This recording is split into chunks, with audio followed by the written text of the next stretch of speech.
안녕하세요. 스위토생입니다. 오늘은 1월 4일 NBA 8경기 분석해보도록 하겠습니다. 일단 첫 번째 경기는 디트로이트 대 보스턴이죠. 일단 디트로이트는 패 승으로 가고 있죠. 일단 지난 경기에서 보스턴에게 96대 93으로 승리를 했죠. 그리핀이 나오진 않았지만 일단 그랜트 선수가 24득점을 올려줬고 벤치에서는 데릭 로즈 선수가 17득점, 야투성을 58.3%를 기록했죠. 하지만 팀 야투 성공률은 40.9%였고 그렇게 좋다고 볼 수는 없었죠. 반면 보스턴은 일단 3승 3패를 기록 중입니다. 지난 디트로이트와의 경기에서 야투 성공률 47%를 기록하며 디트로이트보다 더 좋은 야투 성공률을 기록하긴 했지만 외곽이 좋지 않았죠. 3점슛 성공률이 25.8%였죠. 일단 지난 경기에서 테이텀이 28득점, 브라운 선수가 25득점을 올려주면서 이 두 명의 활약이 나쁘지 않았지만 일단 탐슨, 타이스 이 두 명의 이 빅맨들의 공격이 그렇게 좋진 않았고 스마트 선수도 13득점밖에 올리지 못했네요. 그래서 이틀 만에 백투백으로 만나는 두 팀인데 일단 보스턴이 1.24를 받았고 디트로이트가 2.91을 받았죠. 이 경기는 보스턴이 이기지 않을까 싶네요. 그래서 보스턴 승, 보스턴 핸디 승이 나아 보이는데 왜냐면 사실 이번 경기에서 그리핀이 출전할 확률도 있긴 하죠. DTD라서 아직 모르긴 하는데 보스턴이 디트로이트한테 두 경기 연속으로 패배할 것 같진 않네요.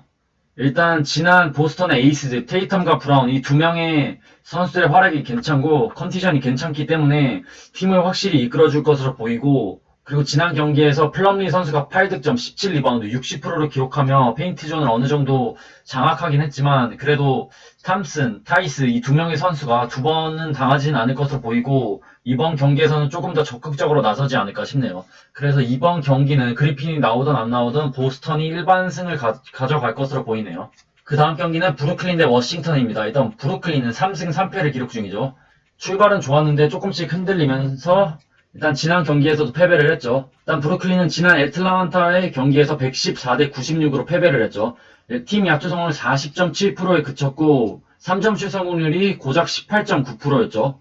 일단 듀란트 선수가 28득점, 47.6%를 기록하면서 제 역할을 확실히 해주긴 했지만 일단 카이리 어빙 선수가 심각하게 부진했죠. 18득점을 올려주긴 했지만 야투 성공률이 28.6%로 쓰레기였죠. 또한 샤멧도 무득점이었고 르버트와 자렛 알렌도 13득점밖에 합작하지 못했죠. 반면 워싱턴은 5연패를 당한 후 지난 미네소타와의 경기에서 130대 109로 승리를 하면서 연패를 탈출한 동시에 첫 승을 신고했죠. 일단 지난 경기에서 야투 성공률 55.1%로 선수들의 슛감이 괜찮았고 외곽이 48.5%로 외곽도 많이 터졌죠. 일단 하치무라가 11득점에 그치긴 했지만 브라이언트가 18득점, 야투 성공률 100%를 기록하면서 골밑을 장악했고 브래들리 빌 선수가 31득점을 올려줬죠. 웨스트브룩이 결장을 하긴 했지만 일단 빌과 브라이언트 선수가 맹활약을 해주면서 팀의 첫 승을 신고하게 했죠. 그리고 베르탄스도 11득점을 올려줬네요. 일단 이 경기는 브루클린 1.18로 정배를 받았고 워싱턴이 3.31을 받았죠. 저라면 이 경기는 브루클린 쪽으로 가지 않을까 싶네요. 그래서 브루클린 승, 그리고 핸디도 브루클린이 가져가지 않을까 싶네요. 일단 워싱턴이 지난 미네소타전에서 승리할 수 있었던 이유는 당연히 칼 앤서니 타운즈가 없는 미네소타였기 때문에 가능했죠. 워낙 골밑이 없었기 때문에 브라이언트와 하치무라가 활약할 수 있었고 빌도 마음 놓고 슛할 수 있었죠. 반면 브루클린은 디안드레 조던이라는 확실한 빅맨이 있죠. 그리고 듀란트의 높이도 상당하고 그리고 무엇보다 워싱턴은 일단 세컨드 유닛 싸움에서 르버트와 자렛 알렌만큼이라도 해줄 수 있는 선수가 부족하기 때문에 이번 경기에서는 샤멧이 조금 더 터져주고 어빙이 야투 성공률을 조금 더 끌어올린다면 브루클린이 무난하게 승리를 가져가지 않을까 싶네요. 그 다음 경기는 멤피스 대 LA 레이커스죠. 일단 멤피스는 패승으로 가고 있죠. 일단 지난 샬럿과의 경기에서 108대 93으로 승리를 했죠. 일단 멤피스는 자모란트가 빠져있는 상황인데 그래도 퐁당으로 승리를 하고 있죠. 일단 클라크 선수가 15득점, 야투성을 54.5%를 기록했고 앤더슨이 18득점, 그리고 발란슈나스가 14득점, 10리바운드, 그리고 야투성을 66.7%를 기록했죠. 반면 레이커스는 2연승을 달리고 있습니다. 지난 샌안토니오와의 두 번의 맞대결에서 모두 다 승리를 했죠. 일단 지난 경기에서 팀 선수들의 야투 성공률이 그렇게 좋진 않았지만 일단 르브론은 26득점, 11리바운드, 10어시스트로 트리플 더블 활약을 해줬고 AD가 34득점, 11리바운드를 해줬죠. 가솔이 무득점, 그리고 뭐 헤럴의 상태가 좋진 않았지만 그래도 확실히 전력에서 앞서면 승리할 수 있었죠. 일단 레이커스가 1.15로 정배를 받았고 멤피스가 3.57로 역배를 받았죠. 이 경기는 조금은 애매한데 그래도 레이커스 일반승이 낫지 않을까 싶네요.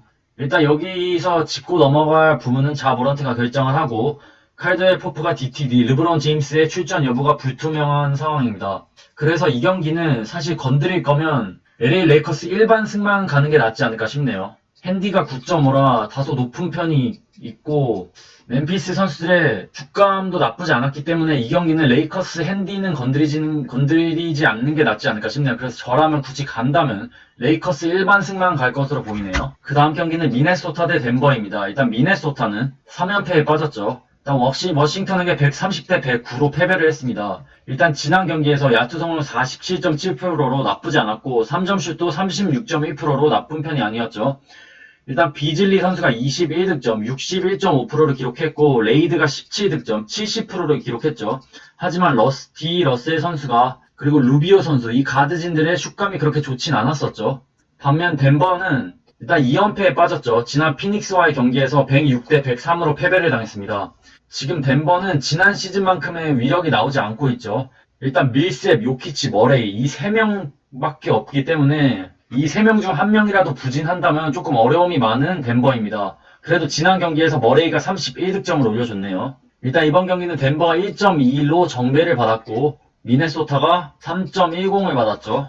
일단 핸디 기준점이 8.5인데 이 경기는 저라면 일반 승패는 안 갈 것으로 보이고 미네소타 핸디 승이 낫지 않을까 싶네요. 미네소타 핸디 승이 나은 이유는 일단 덴버의 경기력이 그렇게 좋지 않습니다. 개막 후 1승 4패를 기록 중이죠. 일단 요키치의 활약만큼은 꾸준하지만 일단 머레이도 돌아온 지 얼마 안 됐고 밀셉의 기복 그리고 바튼의 컨디션이 너무 좋지 않기 때문에 사실 불안한 면이 있죠. 일단 벤치에서도 제라미 그랜트와 플럼리 같은 괜찮은 나쁘지 않은 선수들이 빠졌기 때문에 지난 시즌과는 완전히 다른 팀이 됐죠. 그래서 이번 경기는 그래도 연속 홈경기인 미네소타가 핸디 8.5승을 가져가지 않을까 싶네요. 그 다음 경기는 샌안토니오 대 유타의 경기입니다. 일단 샌안토니오는 2승 3패를 기록 중이죠.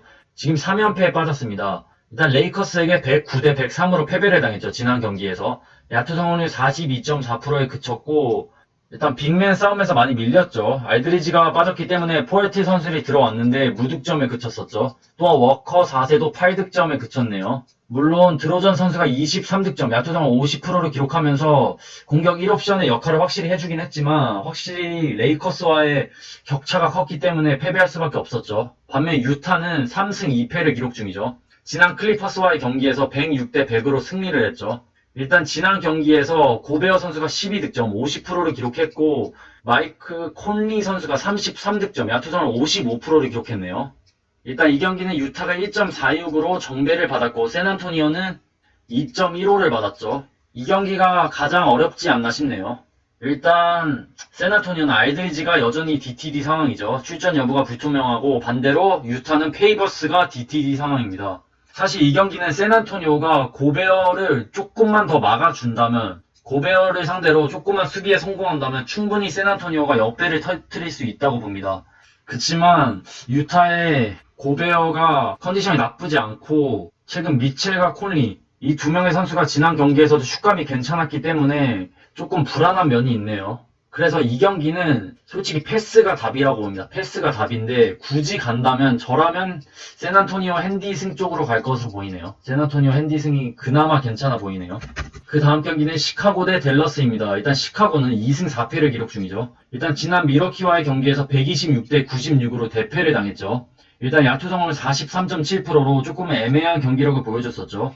상대가 상대인지라 전력에서 크게 밀리면서 힘없이 패배했죠. 반면 댈러스는 지난 마이애미와의 경기에서 93대 83으로 승리를 했죠.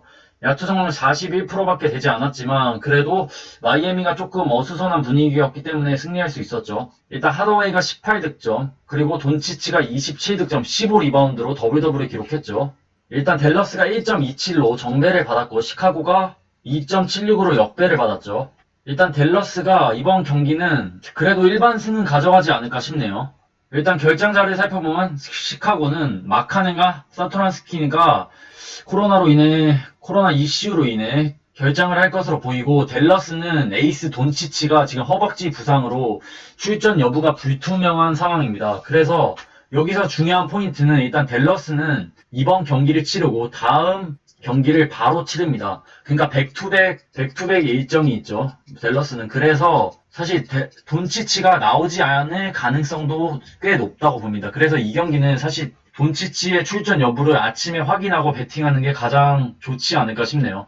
혹시라도 돈치치가 안 나오면 이 경기는 그냥 패스하는 게 낫다고 봅니다. 그래도 뭐 굳이 간다면 댈러스 일반승 그리고 댈러스 핸디승이 낫지 않을까 싶네요.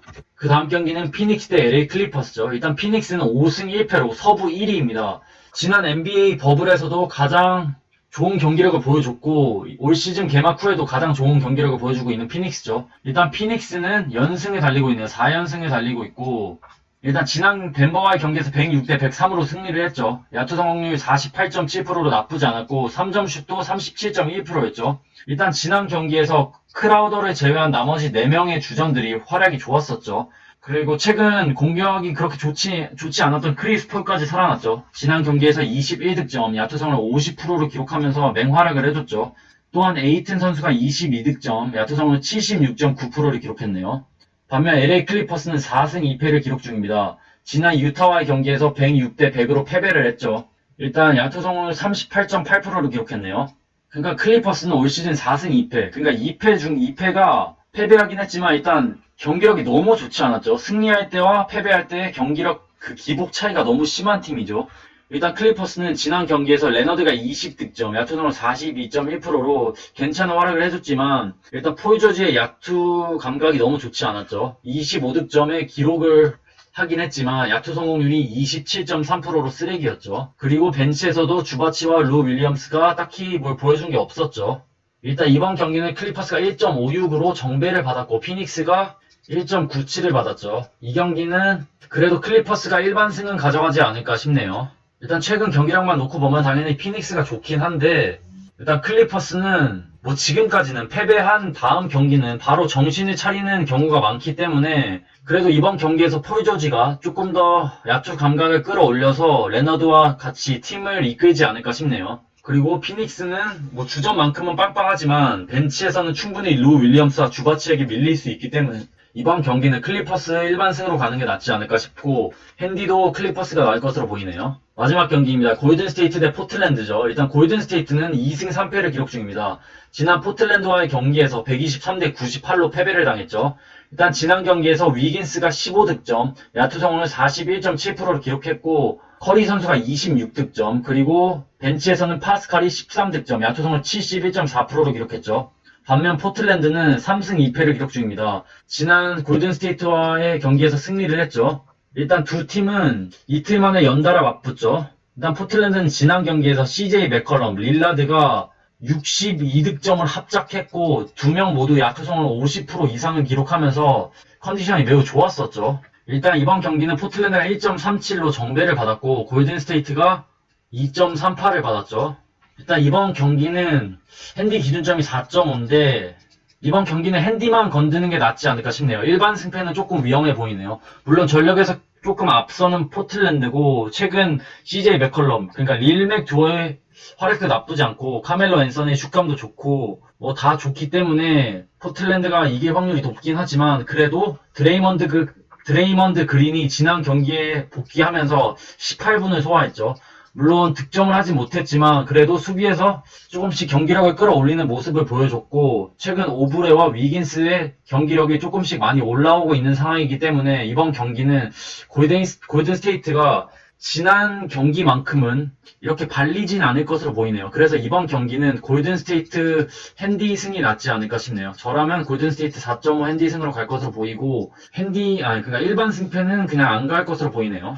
그럼 1월 4일 NBA 8경기 분석해봤습니다. 시청해주셔서 감사합니다. 건승 렛츠고!